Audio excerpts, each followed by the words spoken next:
Assalamualaikum warahmatullahi wabarakatuh.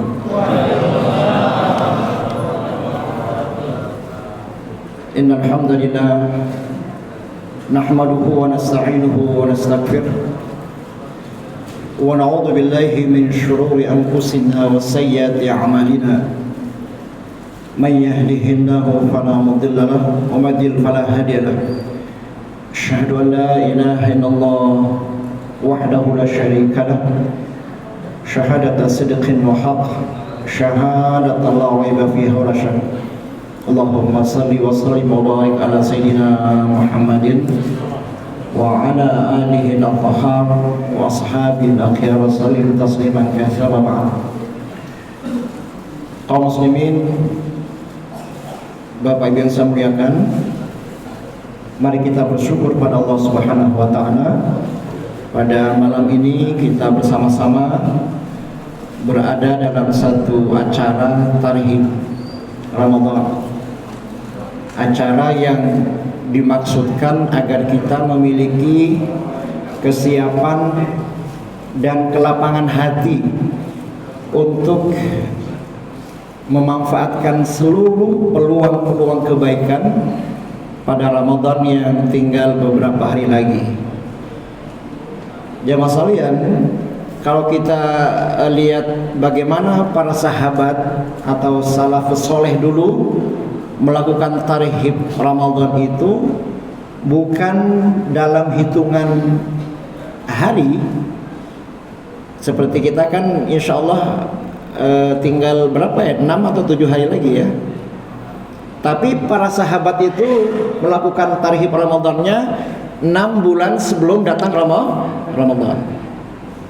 Nah, jadi mereka sudah melakukan persiapan ya, agar kemudian seluruh jiwa mereka, hati, perasaan betul-betul siap dengan seluruh ya kebaikan-kebaikan, keberkahan pada Ramadan.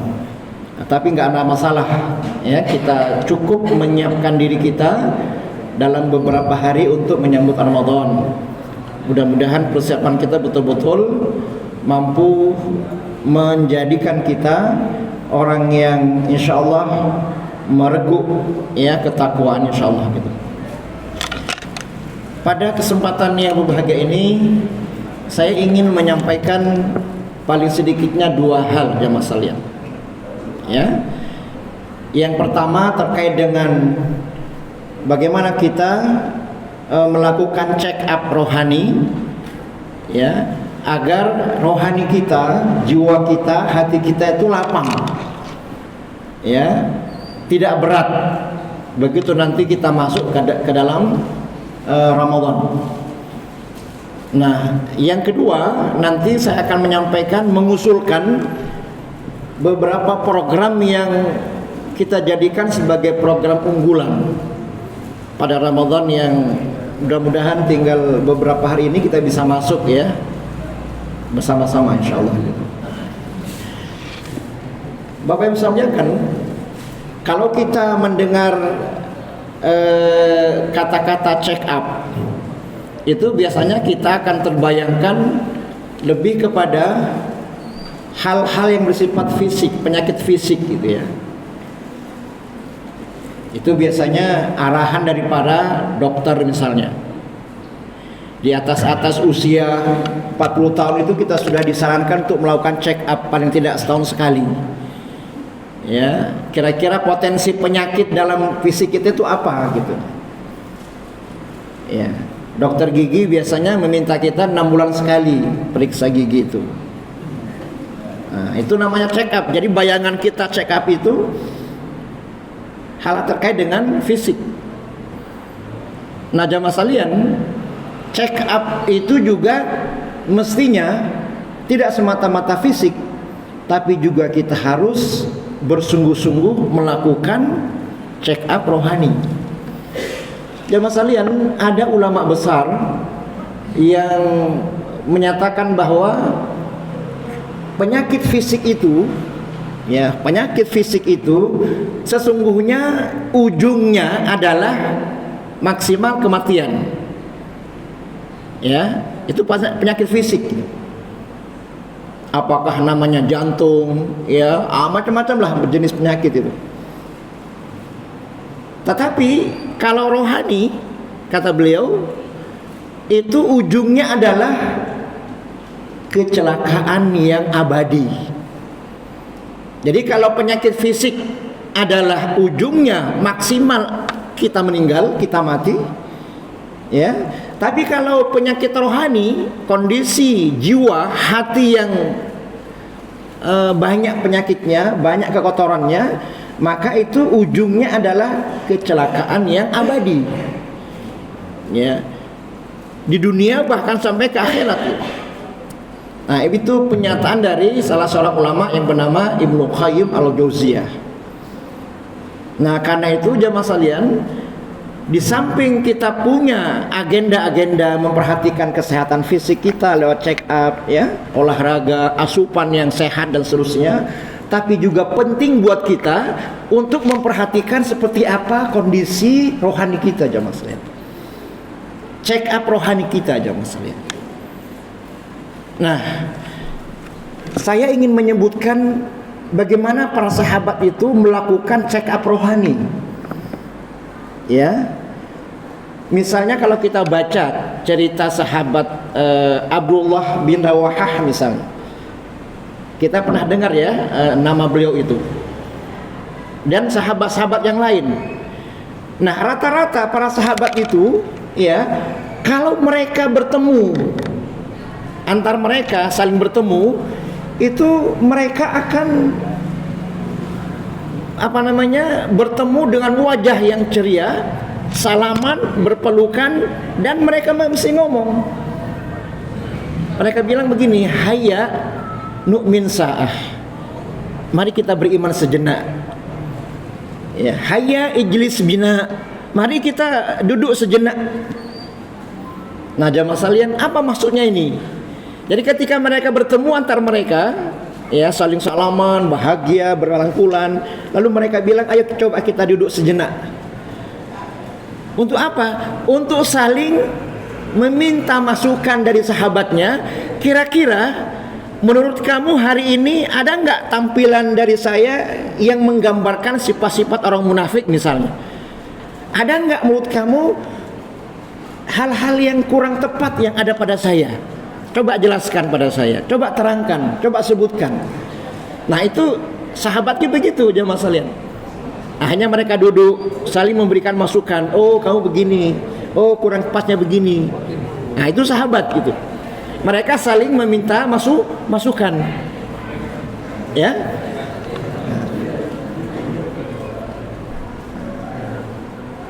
Baik.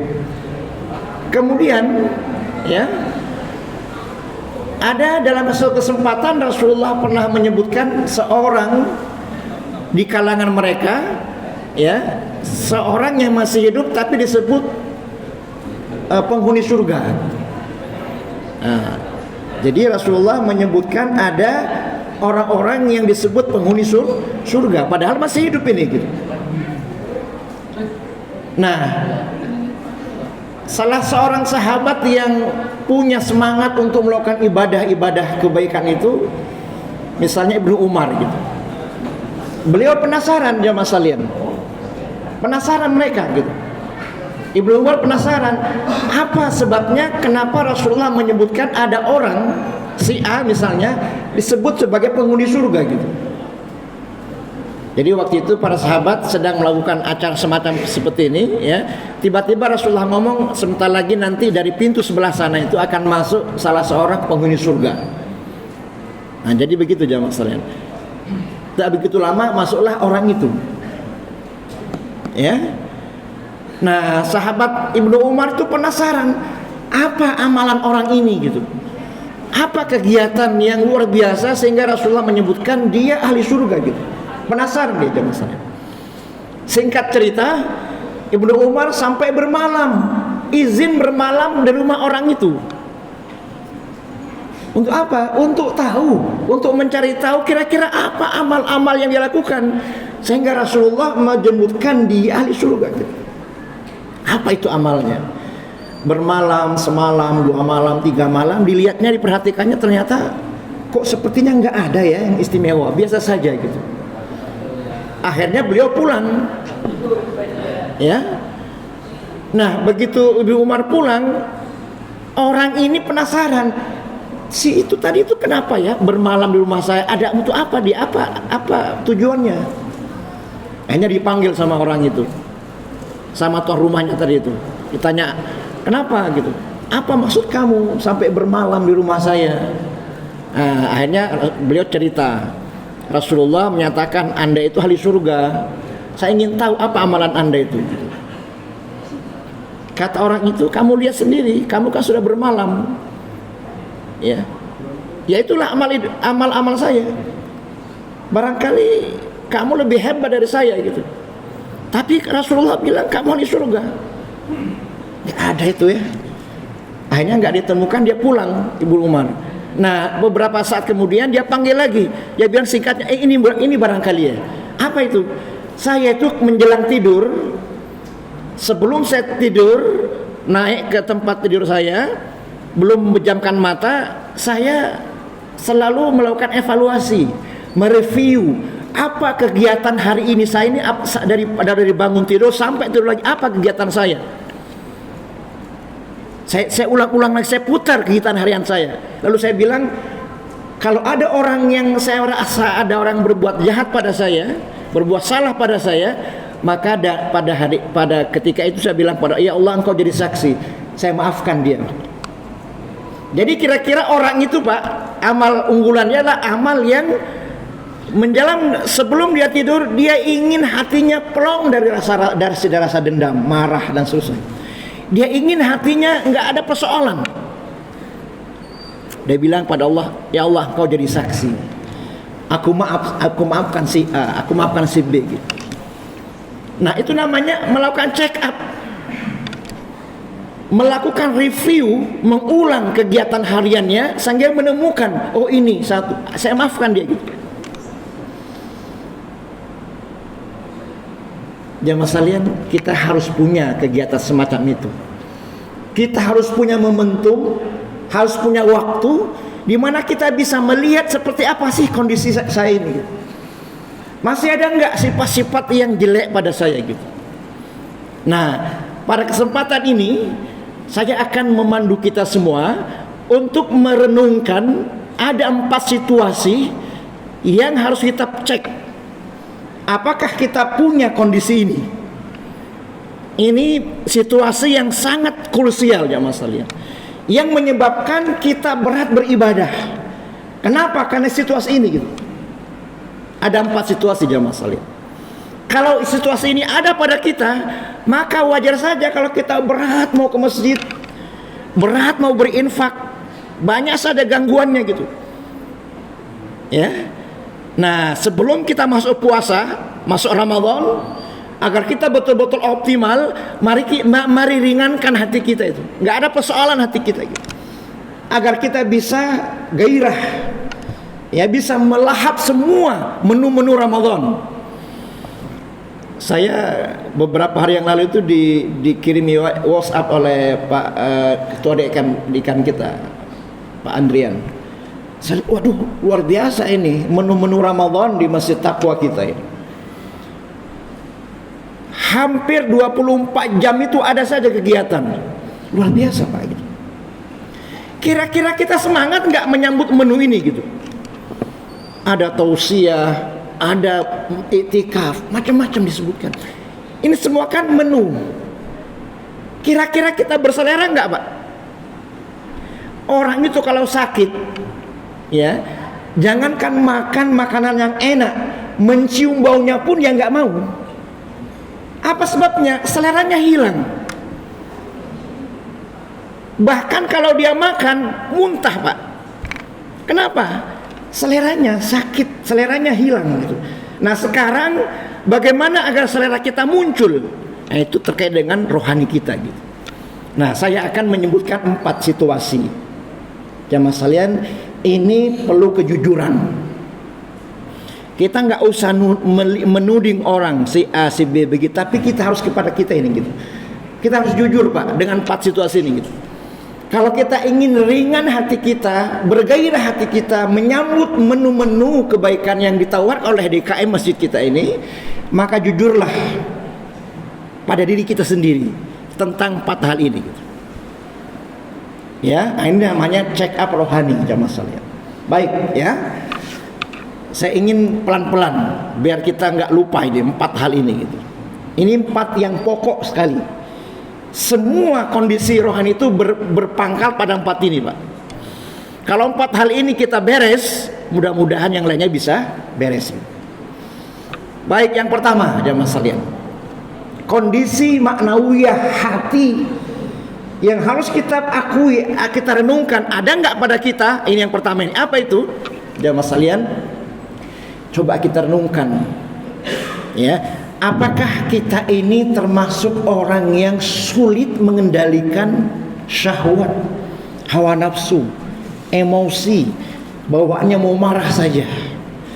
Orang menyebutnya kita termasuk orang yang sumbu pendek gitu. Sedikit-sedikit bawaannya mau tersinggung saja gitu. Sulit mengendalikan hawa nafsu. Jamaah sekalian, kalau kita bicara hawa nafsu, syahwat, itu memang Allah berikan kita itu. Setiap kita punya syahwat, hawa nafsu itu ya Pak. Nggak ada yang nggak punya, semuanya kita punya. Nah, tugas kita adalah mengendalikan syahwat itu. Tugas kita adalah menstabilkan agar dia proporsional, agar kita mampu bersikap dengan wajar. Itu tugas kita Pak. Bukan menghilangkan hawa nafsu, tapi mengendalikannya gitu, mengelolanya. Jamaah sekalian, jamaah sekalian, sekali lagi, kondisi yang pertama adalah apakah kita termasuk orang yang sulit mengendalikan emosi, hawa nafsu, keinginan-keinginan, ya, mudah marah, seperti sumbu pendek tadi itu ya. Nah, ini penting kita lakukan Pak. Jangankan kita ya, Nabi Yusuf ini seorang nabi gitu.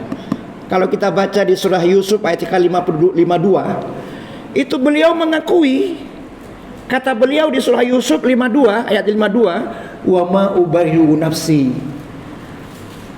bahkan aku pun tidak bisa lepas dari pengaruh hawa nafsu.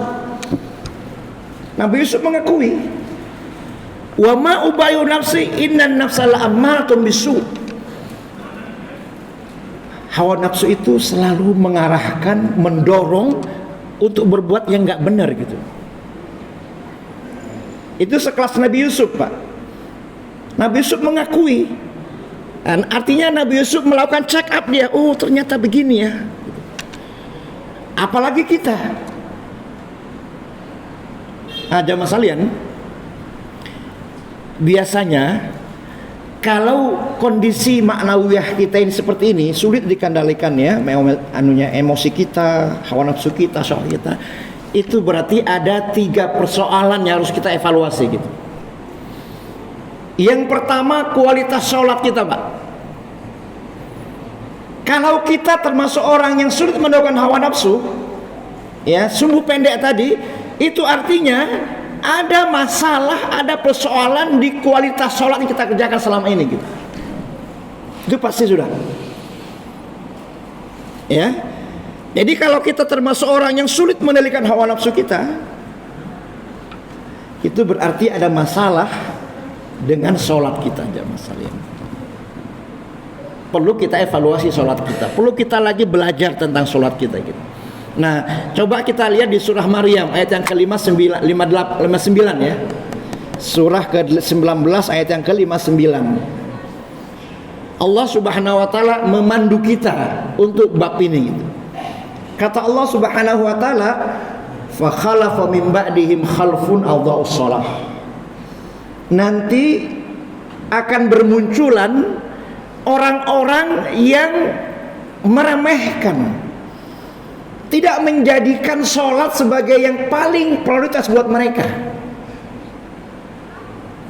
Nanti akan muncul orang-orang yang tidak menjadikan sholat sebagai yang paling utama buat mereka gitu. Adha'us sholah,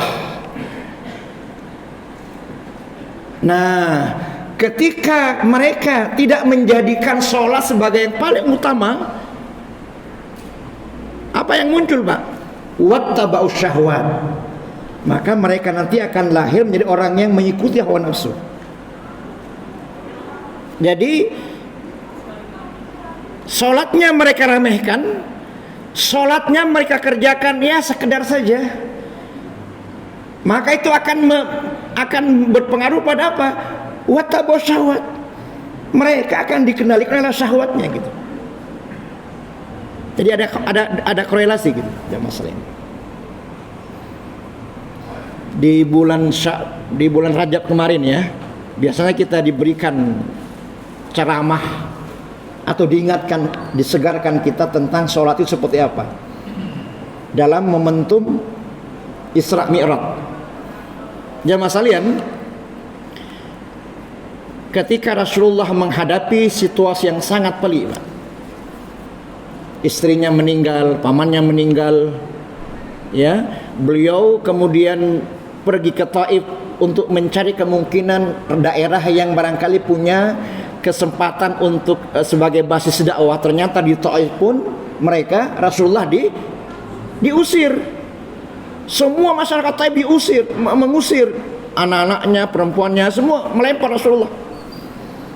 Jadi Rasulullah menghadapi situasi yang luar biasa hebatnya gitu.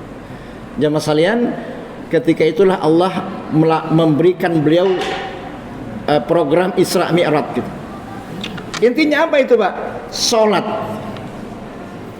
Allah memberikan pada Rasulullah salat, perintah salat itu. Yang kalau kita baca hadisnya mulai dari 50 rakaat sampai 5 kali. Apa substansi sholat ini, Pak? Sholat itu cara Allah memberikan dukungan moral kepada Rasulnya agar Rasulullah punya kemampuan pengendalian dirinya, kemampuan mengendalikan hawa nafsunya lewat sholat itu. Makanya kalau kita baca di surah apa itu, di surah Al-Ankabut ya, ayat yang ke-45, itu disebutkan innas salata tanha 'anil fahsya'i wal munkar. Jadi salat itu cara Allah agar kita mampu punya pengendalian diri gitu, salat itu. Agar kita mampu mengalihkan hawa nafsu kita gitu. Itu salat ya masalah ini. Nah, kemudian yang kedua, kenapa orang sulit mengalihkan hawa nafsunya? Di samping salat persoalannya, yang kedua jamaah sekalian, kita itu jarang untuk membaca, merenungkan cerita-cerita tentang surga. Jamaah sekalian, kalau kita di samping sholat ya, Isra Mi'raj itu, Allah juga memperlihatkan Rasulullah ketika Isra Mi'raj tentang apa? Surga. Ya. Ketika Rasulullah menghadapi situasi yang sangat luar biasa, pelik dan luar biasa ya, Allah memberikan pada beliau sholat. Yang kedua, Allah memperlihatkan surga gitu. Tidak ada lagi hiburan yang paling sempurna bagi seorang muslim kecuali hiburan tentang surga, jemaah sekalian. Itu pula lah yang Rasulullah berikan kepada para sahabatnya gitu. Saya ingin berikan contoh dua saja misalnya ya. Bapak Ibu sampaikan, coba kita lihat cerita sahabat Ammar bin Yasir. Sahabat Ammar bin Yasir adalah sahabat yang pertama kali mendapatkan siksaan yang luar biasa. Ibunya harus ditusuk kayak sate kan, Sumayyah itu. Coba kita bayangkan seorang ibu disiksa sampai pada tingkat dia ditusuk sebagaimana halnya sate, meninggal. Menjadi syahidah pertama kali di bumi Mekah. Bapaknya juga begitu, termasuk Ammar juga begitu, disiksa, Pak. Dengan siksaan yang di luar kemanusiaan. Enggak ada batasnya sudah itu, luar biasa gitu. Jamaah sekalian, coba kita lihat bagaimana cara Rasulullah memberikan motivasi pada Ammar dan keluarganya. Kata Rasulullah, ya Ammar, sabran ala Yasir, bersabarlah wahai keluarga Yasir, Ammar bin Yasir, sabarlah. Innallaha mau'idakumul jannah. Allah menjanjikan buat kalian surga. Rasulullah tidak pernah ngomong, "Ya wahai Ammar, sabarlah kamu. Nanti kalau kita menang, aku angkat kamu nanti sebagai gubernur misalnya. Wahai Ammar, sabar, tenang saja kamu. Nanti kalau kita menang, tak kasih kamu hadiah, harta benda macam-macam." Enggak, jemaah. Tapi Rasulullah memberikan kabar, "Wahai Ammar, sabar kamu. Tenang saja. Kamu tahan itu siksaan itu. Allah menjanjikan pada kamu surga."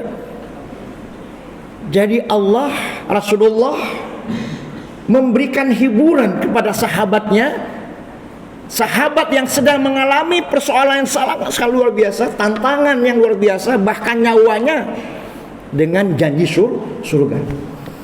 Karena bagi seorang muslim, jamaah sekalian, tidak ada lagi hiburan yang paling sempurna kecuali dengan surga.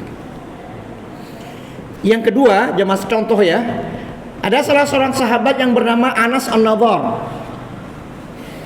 Anas An-Nadhr ini adalah seorang sahabat yang kebetulan tidak ikut dalam perang Badar. Akhirnya dia menyesal. Kemudian datang pada Rasulullah, "Ya Rasulullah, aku kebetulan ini tidak ikut perang dalam peperangan Badar. Perang pertama kali engkau dengan orang kafir, aku nggak ikut. Aku sangat menyesal ini. Karena itu, kalau berperang setelah itu nanti akan aku perlihatkan kira-kira nanti seperti apa yang aku lakukan nanti." Artinya dia akan ikut dengan semangat yang luar biasa. Dia akan balas itu ketidakhadirannya dalam perang Badar. Singkatnya jamaah sekalian, terjadilah perang Uhud. Anas An-Nadhr ikut akhirnya gitu. Nah, ketika itu Rasulullah sedang memberikan motivasi sahabatnya, surga macam-macam disebutkan. Nah, ketika itu Anas An-Nadhr sedang mengunyah kurma, Pak. Mengunyah kurma. Rasulullah sedang menjelaskan tentang surga, Anas An-Nadhr sedang mengunyah kurma. Begitu dengar dia tentang surga, apa kata Anas? "Waduh, kalau aku habiskan mengunyah kurma ini, itu kelamaan. Lama sekali nih." Hanya dia buang, Pak, surgaan itu. Langsung dia terjun ke tengah-tengah musuh. Dia bilang, "Aku sudah mencium bau surga di balik Uhud itu. Aku akan serang mereka." Coba, Pak, termotivasi dengan surga gitu. Jadi banyak membaca tentang ayat surga itu merupakan salah satu cara Rasulullah, cara Allah memberikan pada kita motivasi agar hawa nafsu kita dalam kondisi yang sehat. Ya. Nah, kalau kita jarang membaca, menghayati tentang surga jemaah sekalian, itu berimbas kepada kerasnya hati kita gitu. Ya. Nggak ada motivasi gitu. Nah, yang ketiga, Pak, kenapa kita sulit mengendalikan hawa nafsu? Di samping sholat kita bermasalah, jarang sekali kita baca tentang surga. Yang ketiga, kita juga jarang menghayati tentang apa? Ayat-ayat tentang neraka, Pak. Para sahabat itu jamaah sekalian, Umar bin Khattab, ya, Utsman bin Affan, ketika mereka mendengar tentang neraka, itu bahkan kadang mereka pingsan, Pak. Mereka menangis. Bahkan dalam kesempatan Umar pernah menyatakan, "Aku pernah sakit beberapa hari gara-gara mendengar ayat tentang neraka." Gitu. Begitu takutnya mereka tentang neraka. Gitu. Nah, jamaah sekalian, kondisi hati yang pertama, kondisi hati di mana kita sulit menekan hawa nafsu kita gitu. Nah, kenapa begini? Nah, itu berarti ada masalah dengan sholat kita gitu. Nah, karena itu mari coba kita perbaiki sholat kita jamaah sekalian. Ya, kita renungkan kira-kira mungkin motivasinya bagaimana. Karena kata Allah Subhanahu wa taala, kalau kita lihat di surah Al-Anfal ayat yang ke-35 atau berapa ya? Al-Anfal, Allah nyatakan, "Maka nasalatuhum indal baiti illa buka'an wa tasdiyah." Jangan-jangan kita masuk bagian ini, Pak. Kata Allah, "Maka nasalatuhum," tidaklah sholat yang mereka kerjakan indal baiti di masing-masing Allah itu illa buka'an wa tasdiyah, kecuali hanya sekedar tepuk-tepuk tangan dan siulan-siulan saja gitu. Hanya gerakan-gerakan fisik, hanya gerakan-gerakan aksesoris saja gitu. Nah, coba, Pak, Allah nyatakan sholat yang mereka kerjakan hanya semata-mata gerakan-gerakan fisik, suara-suara saja dan seterusnya. Apakah kita bagian dari itu? Allah alam. Karena itu mari kita harus renungkan seperti apa sih sholat kita selama ini. Ya. Di surah yang lain Allah nyatakan, wa minan nasi may ya'budullah ala harf. Banyak orang-orang yang melakukan ibadah pada Allah tapi ala harfin, hanya sampai di bibirnya saja gitu, nggak sampai di hatinya gitu. Di surah Al-Hajj itu disebutkan, Pak.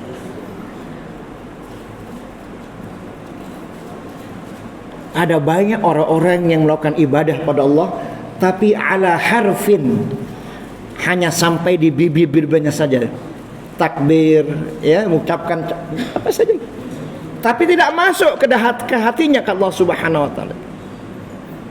Di surah Al-Hajj begitu. Ya. Nah, mari kita renungkan kira-kira ini salat kita bagaimana jamaah sekalian.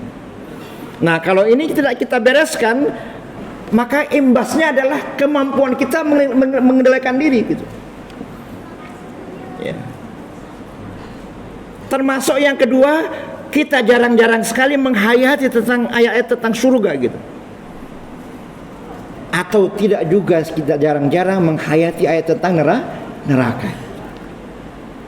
Baik, ini yang pertama, ya. Mari coba kita renungkan, Pak. Bagaimana ini kita ini gitu. Taib. Yang kedua, kalau tadi terkait dengan kemampuan mengendalikan hawa nafsu, syahwat dan seterusnya, kita menjadi orang yang sumbu pendek, ya, nggak mudah tersinggung, bawaannya mau marah saja gitu ya.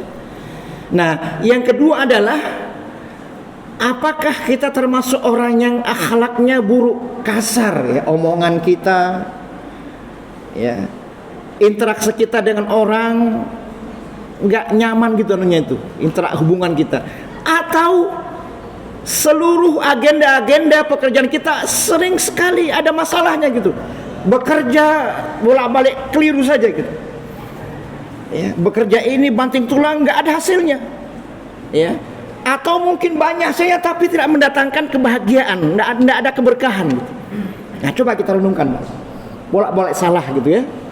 Nah, kalau ini yang terjadi jamaah sekalian, itu artinya ada persoalan kita dengan kedua orang tua kita, khususnya ibu kita. Kalau kita merasa saya kok agak kasar ya, akhlak kasar, omongan dan seterusnya, termasuk pekerjaan kita bolak-balik salah gitu. Ya. Sulit kehidupan ini. Bekerja ini salah. Di kantor ada saja masalah.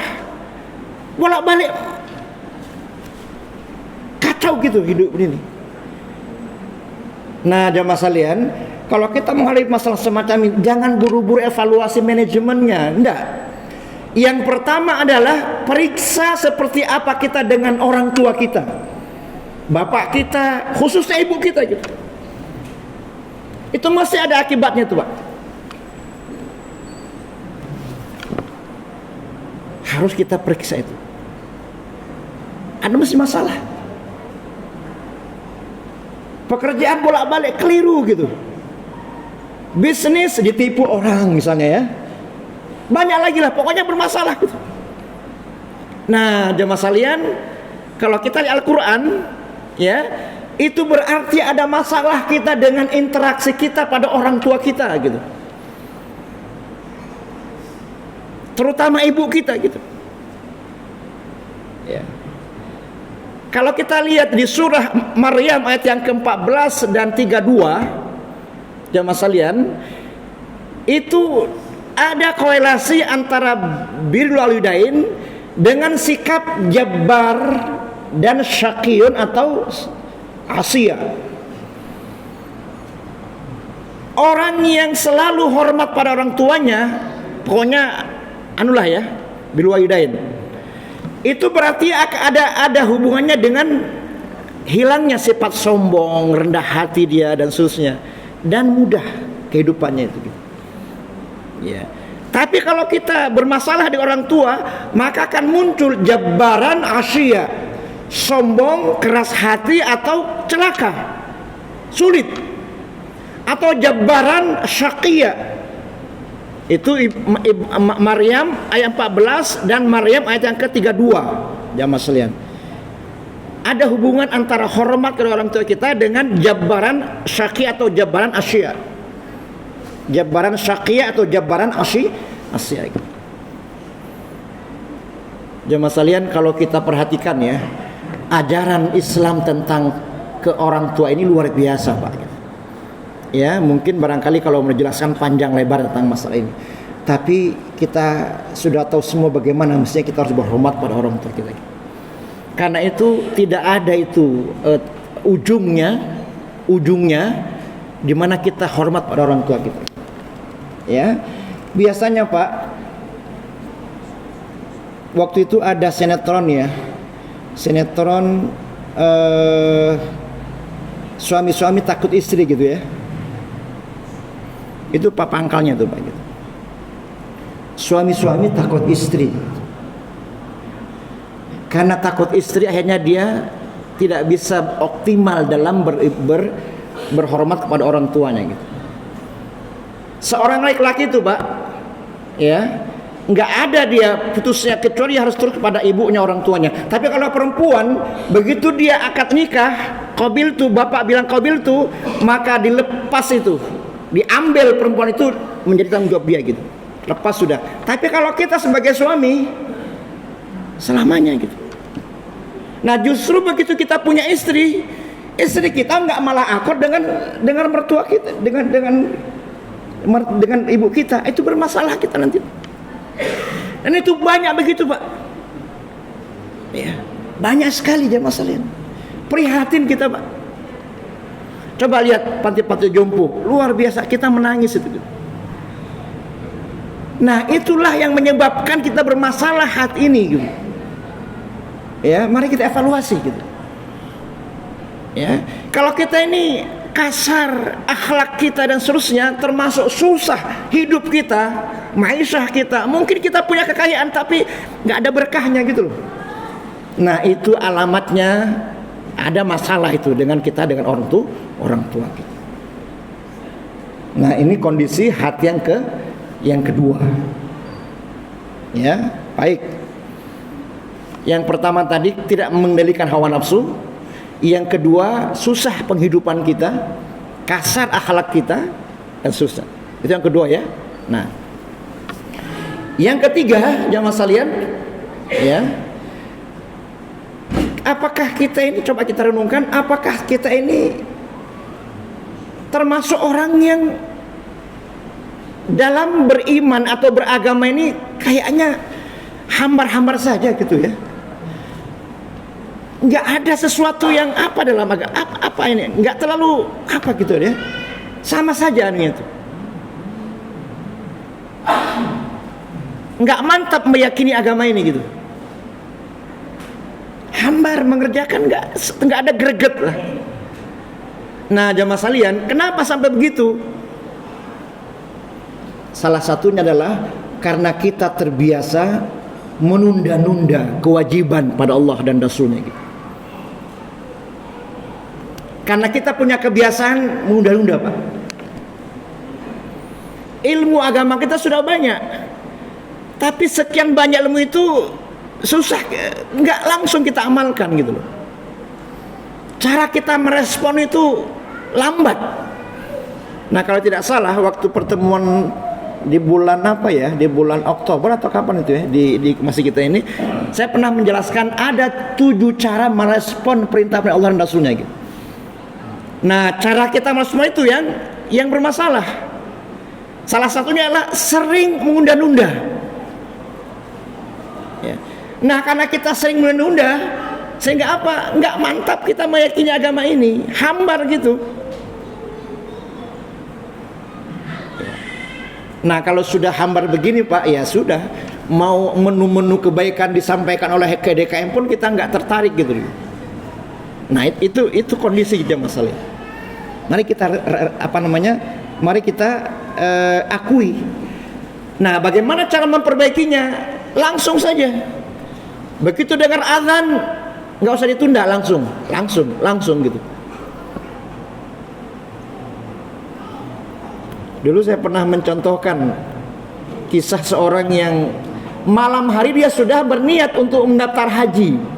Tadi malam ini dia sudah sepakat sama istrinya. Pokoknya setelah diskusi panjang, akhirnya besok kita mau daftar haji. Uang ini memang untuk daftar haji. Sudah sepakat, Pak. Begitu besoknya ada telepon, order bikin sepatu sekian pasang. Berubah Pak anunya tuh. Kan? Mikir dia, wah ini kalau kita tunda ini, kita buat apa namanya? Modal ini masuk akal kan? Untungnya akan lebih banyak. Bahkan nanti kita bisa menghajikan si A, si B dan seterusnya kan. Padahal tadi malam sudah mantap itu, sudah bulat itu. Seperti kata tim sukses ya kalau pemilu, pokoknya kampus sana bulat suaranya ke si A misalnya. Itu biasanya omongan tim sukses itu, Pak. Bagaimana di kampung A bulat mendukung Bapak? Itu tim sukses itu namanya itu. Tadi malam sudah bulat, pokoknya kita daftar besok, nggak usah ditaati itu uang ini, khusus haji. Begitu pagi hanya kita ditelepon, berubah Pak anunya. Akhirnya apa yang terjadi? Ditunda itu Pak, nggak jadi. Akhirnya bikin modal. Beberapa bulan berikutnya terdengar berita gudang terbakar. Habislah sepatu itu, habislah daftar haji kan. Wallah, apa gitu contoh-contohnya atau bagaimana gitu. Tapi artinya jamaah sekalian, begitu kita sudah tahu kewajibannya, kita dipanggil oleh Allah Subhanahu wa taala, respon dengan cepat. Enggak usah ditunda-tunda jamaah sekalian. Ya, kerjakan. Nah, begitu kita sering menunda 1, 2, 3, apa imbasnya? Lemah iman kita ini. Sinyalnya menjadi persoalan. Jadi enggak nyambung sinyalnya itu gitu. Ini persoalan sinyal, Pak nih. Apakah kita tahu, tapi kenapa nggak nyambung? Frekuensinya sudah nggak connect. Kenapa sering menunda-nunda? Tanggal 1 mau gajian, kita sudah punya planning kan? Mau infak ke Masjid At-Taqwa. Pak Ketua DKM punya program, kita sudah. Tapi begitu besok ada lagi orang menawarkan apa? Berubah lagi. Berkurang sudah itu anunya itu. Itu yang menyebabkan hati kita jadi tidak mantap meyakini agama ini. Jadi pokoknya kalau sudah kita faham itu kebaikan, dan segera respon itu dengan baik. Baik ya, ini yang ketiga. Jadi kalau kita merasakan kita termasuk orang yang apa istilahnya, bagaimana ini iman saya ini, kok biasa saja hambar, nggak ada gregetnya gitu loh. Nah, itu artinya kita ini termasuk orang yang sering menunda-nunda kewajiban kita. Yang sudah kita tahu banyak, tapi kita tunda-tunda gitu. Atau menjadikan agama ini menjadikannya sebagai waktu-waktu sisa kita, Pak. Sisa-sisa ini. Begitu kita capek, baru kita sholat ya. Bahkan sholat asar itu kita kerjakan menjelang mau maghrib, baru kita sholat asar gitu. Nah kalau sudah begitu, sudah alamat sinyalnya itu akan berkurang dalam jiwa kita itu. Ya. Nah baik ya, itu yang ketiga. Nah mudah-mudahan kita bisa evaluasi gitu. Nah yang terakhir, ya, yang terakhir sebelum saya nanti mengusulkan program Ramadan kita, yang terakhir adalah mari kita rasakan jujur. Apakah kita termasuk orang yang mudah stres, depresi? Di kantor mungkin banyak pekerjaannya, mudah stres. Jamaah sekalian, orang yang semacam ini itu isyarat bahwa dosis kita berinteraksi dengan Quran sangat lemah jamaah sekalian. Dosis kita berinteraksi dengan sangat lemah. Jamaah sekalian, kalau kita ke dokter punya penyakit, diobati dengan dosis tertentu, dimakan dan seterusnya ya, ada dosisnya. Kalau kita minum obat itu tanpa takaran itu, dosis itu, maka obatnya tidak akan mempan itu pada kita gitu. Sama juga Pak, Quran ini kalau kita kurang dosisnya berinteraksi dengan Quran kita, maka kita tidak akan mendapatkan kondisi jiwa yang kokoh. Rapuh Pak jiwa kita itu, mudah stres gitu. Nggak ada boleh sesuatu stres gitu. Jamaah sekalian, sudah sering disampaikan Quran ini adalah obat. Ya, Allah turunkan pada kita obat, nasihat, peringatan, dan itu Quran kan, itu ayatnya sudah sering kita baca. Ya. Nah kata Allah, wa man a'rada an dzikri di surah Toha ya disebutkan, barang siapa yang menyimpang dari Quran, minimal tidak membacanya, apalagi yang lain-lainnya ya, membacanya saja. Wa man a'rada an dzikri fa innalahu ma'isyatan dhanka. Kalau mereka menyimpang, tidak membaca Quran, tidak lagi membaca tafsirnya misalnya, hanya mungkin membaca tapi dosisnya sangat minimal gitu. Apa kata Allah? Aku berikan pada mereka kehidupan yang sempit. Jamaah sekalian, dosisnya itu minimal ya. Setiap bulan kita bisa khatam Al-Qur'an jamaah sekalian. Setiap bulan. Itu artinya setiap hari harusnya 1 juz minimal gitu, 1 juz Pak. Kalau kurang dari itu jamaah sekalian, ada imbasnya itu. Kekokohan jiwa kita menghadapi hantaman-hantaman. Baik di pekerjaan, kita akan mudah stres gitu. Kenapa? Karena Qurannya tidak optimal. Ukuran dosisnya enggak kita dapatkan. Kalau kita bisa ngaji sehari satu supaya itu enggak sulit sebenarnya itu. Pak, kalau kita konsisten ya membaca 1 juz itu, duduk saja misalnya hampir 1 jam, nggak sampai itu sudah 1 juz itu sebenarnya itu. Atau nggak usah langsung lah, habis sholat maghrib baca 2-3 halaman, itu sehari itu sudah 1 juz itu insyaallah. Maghrib, isya dicicil lah kira-kira, bisa jam sekalian. Nah, inilah 4 situasi jiwa harus kita check up. Di sini bertumpu semua persoalan kehidupan kita gitu, dari 4 ini. Nah kalau 4 ini kita bermasalah semuanya Pak, nanti masa Ramadan kita nggak akan optimal menyambut menu-menu kebaikan Ramadan kita. DKM sudah menyusun program yang luar biasa, sementara kita masih memiliki agenda ini, maka kita akan sulit menangkap peluang itu. Mungkin kita ketangkap, tapi sehari, 2 hari, 3 hari sudah mulai melemah itu. Melemah gitu. Kenapa? Karena masih berat situasi kita ini Pak gitu. Belum lapang dia gitu. Belum mampu memiliki menyerap sinyal-sinyal kebaikan itu ya Mas. Ya. Nah, baik. Nah, mari kita evaluasi, segera check up. Mungkin beberapa hari coba kita renungkanlah secara jujur. Nah, kita harus punya waktu untuk merenungkan, ya siapa ini apa dia? Nah, baik ya, itu yang pertama, agenda pertama ya, check up rohani. Agar kita punya kelapangan hati menyambut semua agenda-agenda kebaikan pada Ramadan. Nah, kemudian yang kedua jamaah sekalian, Ramadan itu kan banyak sekali kan kegiatan, mulai dari puasanya, sholatnya, macam-macamnya, ya. Tetapi saya hanya akan mengusulkan 4 saja, jamaah sekalian. 4 program yang kita jadikan unggulan.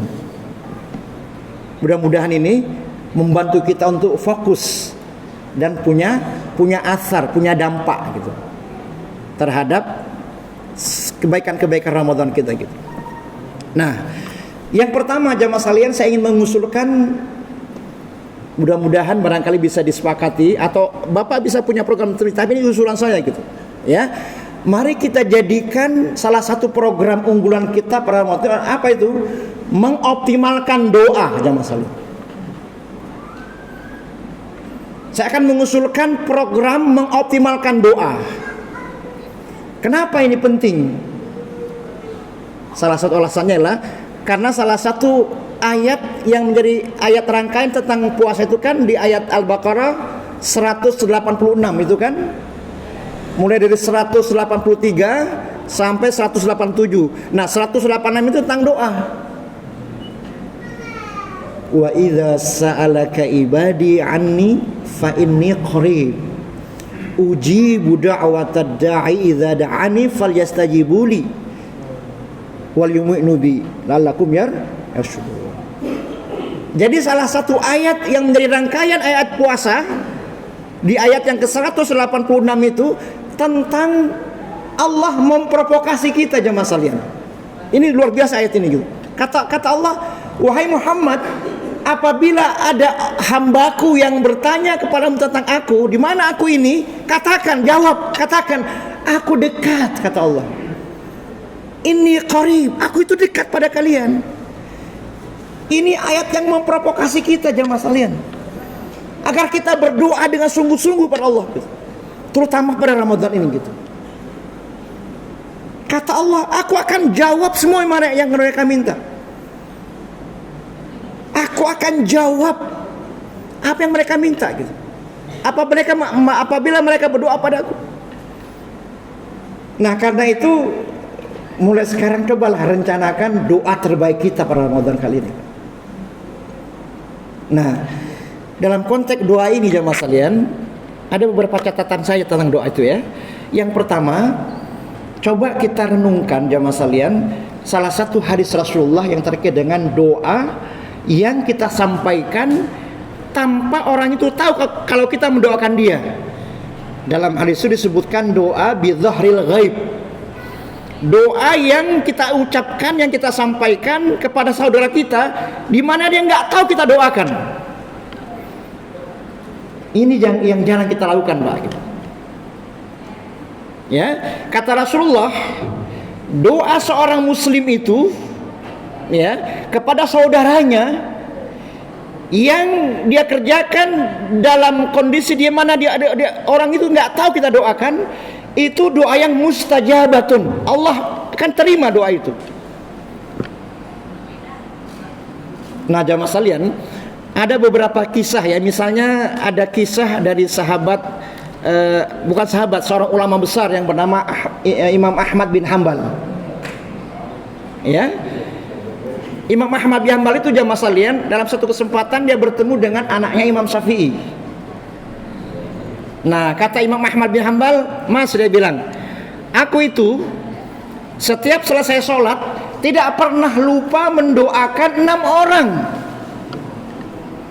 Jadi disebutnya 6 orang, Pak. Si A, si B, si C, sampai 6 orang disebut namanya, dibayangkan wajahnya, ya Allah, si A, si B, si C, seterusnya. Jadi secara khusus kita menyebut nama orang itu, ya. Kata Imam, 6 orang aku doakan, kata Imam Ahmad. Salah satunya adalah bapakmu, yaitu Imam Syafi'i. Nah, coba mulai sekarang kita list, Pak. Siapa ya akan saya doakan ya? Kita nggak usah ngomong ke dia, Mas, nanti saya doakan kamu ya. Nggak usah begitu. Kadang-kadang kita mikir, enak saja Ustaz, saya doakan dia agar sembuh atau dia sukses di bisnisnya. Tentu saya bagaimana? Kata Rasulullah, setiap kita mendoakan saudara kita itu, di samping kita ada malaikat yang ditugasi untuk mengaminkan. Kata malaikat, amin, kamu juga termasuk dari doa itu. Jadi artinya kalau Allah mengabulkan doa kita pada si B, Allah pun akan ngasih pada kita gitu. Kita kan yang enak mendoakan kita sendiri kan. Coba rubah strateginya. Jangan kita. Misalnya kita punya bisnis, nggak usah ngomong ya Allah lancarkan bisnis saya, nggak usah begitu. Doakan teman kita gitu. Kalau betul-betul Allah terima doa kita itu untuk si B, kita pun dapat, Pak. Nggak usah khawatir. Nah, kita kadang-kadang khawatir kan. Imam Ahmad bin Hanbal menyebutkan 6 orang, aku sebutkan satu persatu, termasuk guruku Imam Syafi'i. Nah, bahkan ada sahabat Abu Darda, jamaah sekalian. Beliau bukan 6 disebutkan, tapi 40. Bayangkan Pak, orang satu RT disebut sama Abu Darda. Ya Allah, berikan ini 40 Pak, disebut namanya.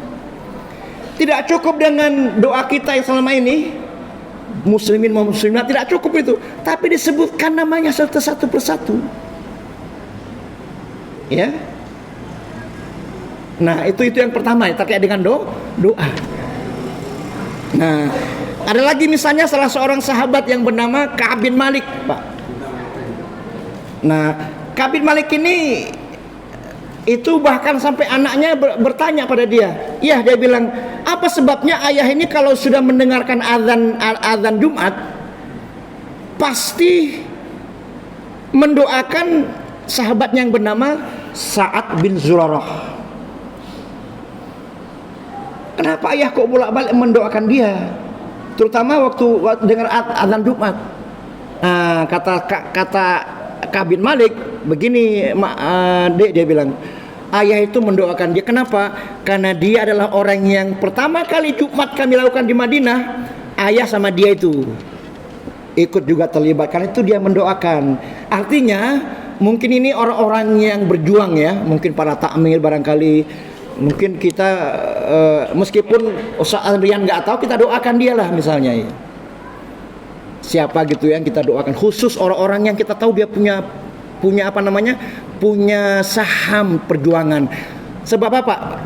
Sebab kita nggak pernah tahu kan, orang itu rajin beribadah, tapi ujungnya apa? Kita nggak tahu kan, apakah tetap begitu atau malah berubah. Nah, kita bantu dia agar Ustadz Andrian istiqomah sampai dia meninggal dunia tetap dalam kategori dakwah. Kita bantu Pak dengan doa kita.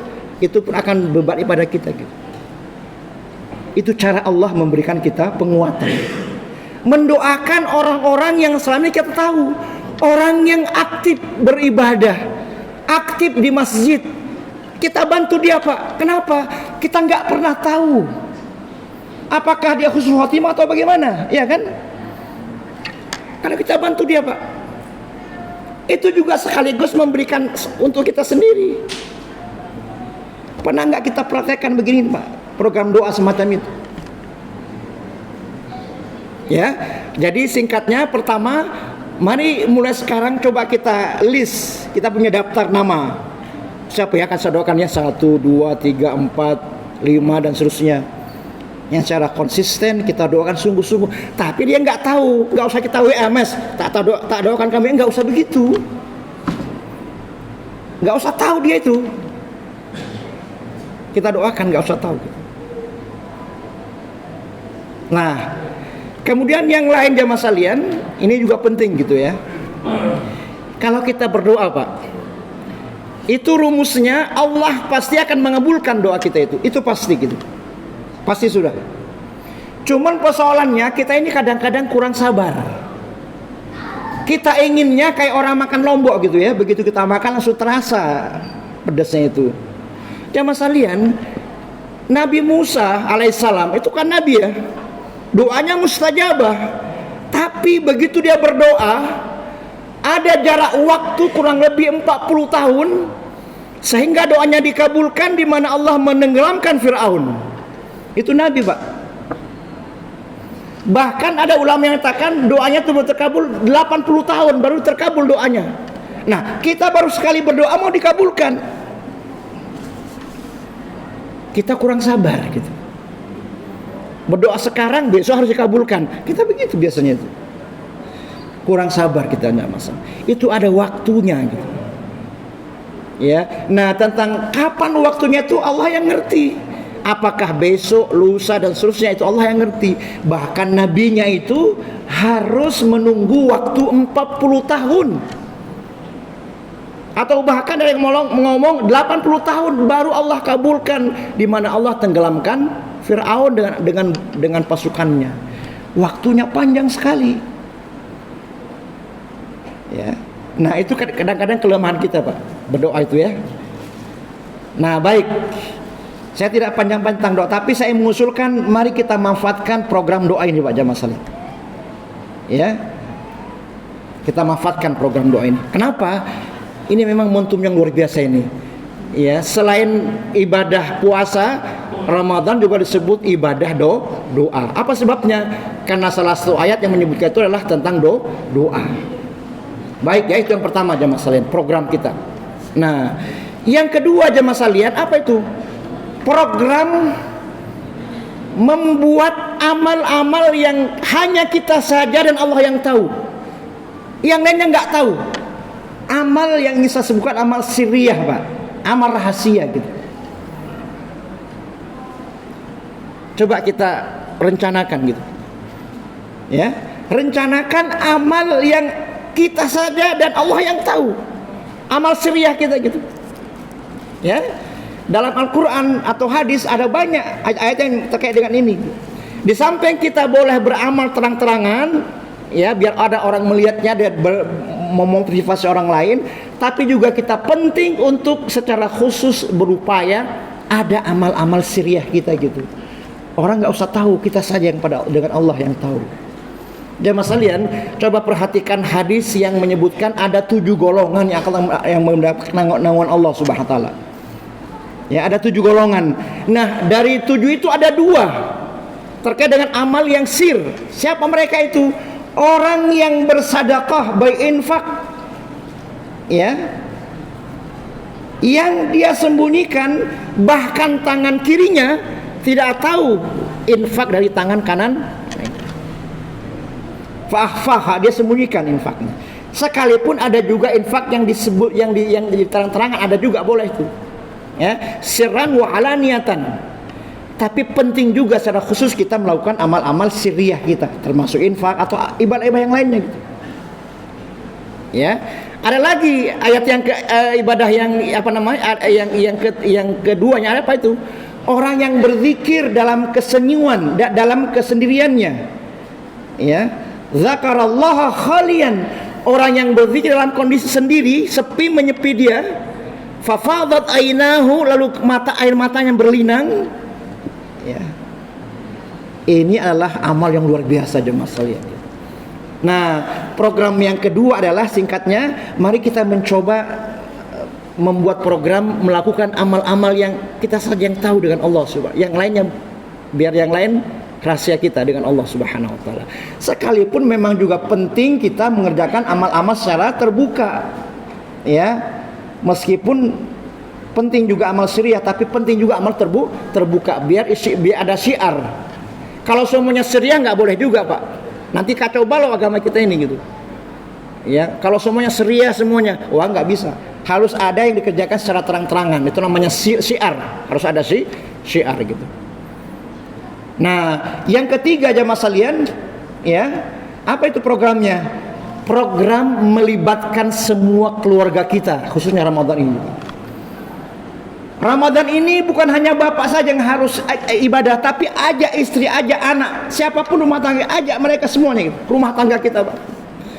Jemaah sekalian, coba kita baca surah Az-Zukhruf. Allah menyebutkan, ya, al-akhillau yawma idzin ba'dhu li ba'din aduun ilal muttaqin. Pada hari kiamat nanti, orang-orang yang berteman di dunia ini dengan luar biasa, pada hari kiamat nanti mereka saling bermusuhan. Illal muttaqin, kecuali orang yang bertakwa pada Allah Subhanahu wa taala. Jamaah sekalian, kata para ulama, al-akhil itulah orang-orang yang bersahabat, ya, dan seterusnya, ya, tapi bukan karena landasan takwa pada Allah. Nanti di akhirat kita akan saling bermusuhan nanti di akhirat gitu, kecuali kita bertakwa. Nah, kata para ulama yang lain, ayat ini sebenarnya pas untuk keluarga. Di rumah tangga kita, akrab kita. Tapi nanti kalau kita nggak beriman, bertakwa pada Allah, nanti kita akan bermusuhan di akhirat. Illal muttaqin. Karena itu kesempatan untuk menjadikan kita berkeluarga dengan landasan takwa ini. Mari kita jadikan ini rumah tangga kita, rumah tangga yang bertakwa gitu. Jangan sampai nanti kita di akhirat itu kita bertengkar sama anak kita nanti.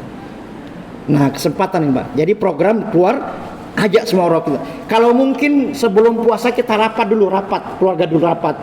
anak, istri kita ajak rundingan. Bagaimana ini Bu? Bagaimana ini? Ayo, bagaimana programnya nih? Sepakat semuanya gitu.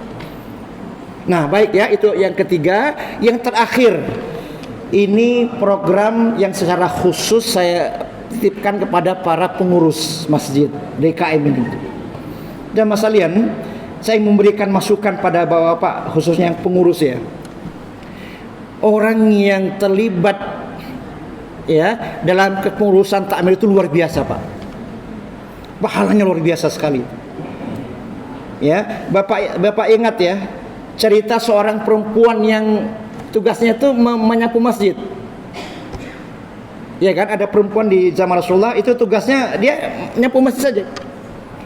Jamaah sekalian, ada beberapa ulama yang mengatakan saya belum pernah tahu siapa nama perempuan ini, meskipun disebutkan itu dalam sejarah. Namanya siapa? Enggak, tapi ada peristiwa itu jamaah sekalian. Nah, dalam satu kesempatan Rasulullah enggak melihat loh. Dia bertanya, di mana perempuan yang biasanya menyapu itu? Kepada sahabat, ya Rasulullah, beliau sudah meninggal 2 hari yang lalu. Rasulullah marah, loh, kenapa kamu enggak memberitahu saya? Kamu anggap ini masalah enteng ini. Itu Pak. Itu hanya nyapu masjid. Rasulullah marah, nggak diberitahu dia. Kalau hanya nyapu saja begitu, Rasulullah hanya perhatiannya. Bahkan Rasulullah datang ke kuburannya untuk menyalati orang itu. Apalagi yang mengurusnya, yang menyusun programnya, yang mensupportnya, yang merencanakan, yang rapat, itu hebat lagi Pak. Jamaah sekalian, coba perhatikan di surah Ali Imran. Salah satu cita-cita istri Imran itu Pak, enggak yang lain-lain cita-citanya tuh. Apa kata istri Imran? Inni nazartu laka ma fi batni muharrala. Begitu istri Imran itu hamil ya, hamil istrinya. Ya. Kata istrinya, bernazar istrinya, Pak. Inni nazartu laka ma fi batni muharrala. Ya Allah, aku sedang hamil ini. Karena itu aku nazarkan kepadamu ya Allah, kalau nanti anak ini lahir, aku akan jadikannya sebagai takmir masjid. Muharrar itu orang yang mengurus masjid. Coba Pak, cita-citanya itu menjadi takmir masjid. Karena itu jamaah sekalian, sekalipun kita mungkin bukan di struktur ya, tapi semua kita harus aktif meramaikan masjid. Karena luar biasa Pak utama masjid itu. Jangan pernah kita ragu-ragu. Ya. Kalau kita diminta untuk menjadi pengurus takmir, kita ya mau kita gitu. Ini penting luar biasa Pak, meramaikan masjid. Ya, banyak sekali ya ayat-ayat tentang hadis tentang masalah luar biasanya takmir masjid. Di surah At-Taubah ayat ke-18 itu disebutkan takmir masjid itu bukti nyata dia beriman pada Allah. Ya, dia ingat Allah, dia berzikir, dia ingat hari kiamat gitu. Tidak ada untungnya Pak. Apa coba untung materi kita? Nggak ada, kecuali hanya menghadap Allah Subhanahu wa taala. Nah, karena itu jamaah sekalian, mari kita perbaiki motivasi kita ya. Ini amal yang luar biasa ini memarkah masjid. DKM itu luar biasa Pak. Ya, Rasulullah saja urusan sapu masjid itu marah dia para sahabat. Kenapa kalian nggak memberitahu saya gitu? Itu masalah penting dia bilang itu. Masa saya nggak diberitahu? Rasulullah datang ke kuburannya menyolati Pak. Apalagi yang luar biasa mengurusnya macam-macam dan sesuatu. Nah, ini barangkali ya kajian saya pada malam ini. Mudah-mudahan memberikan masukan ya, agar Ramadan nanti yang tinggal beberapa hari ini kita bisa menikmati semua hidangannya, menu-menu kebaikannya dengan lahap ya, bergairah kita. Agar apa? Agar targetnya itu la'allakum tattaqun dapat kita raih gitu. Ini barangkali ya. Ada lagi agenda Pak ya? Sebelum saya tutup ya, mungkin agenda dulu ya. Nah, baik, sementara walaupun minkum. Assalamualaikum warahmatullahi wabarakatuh.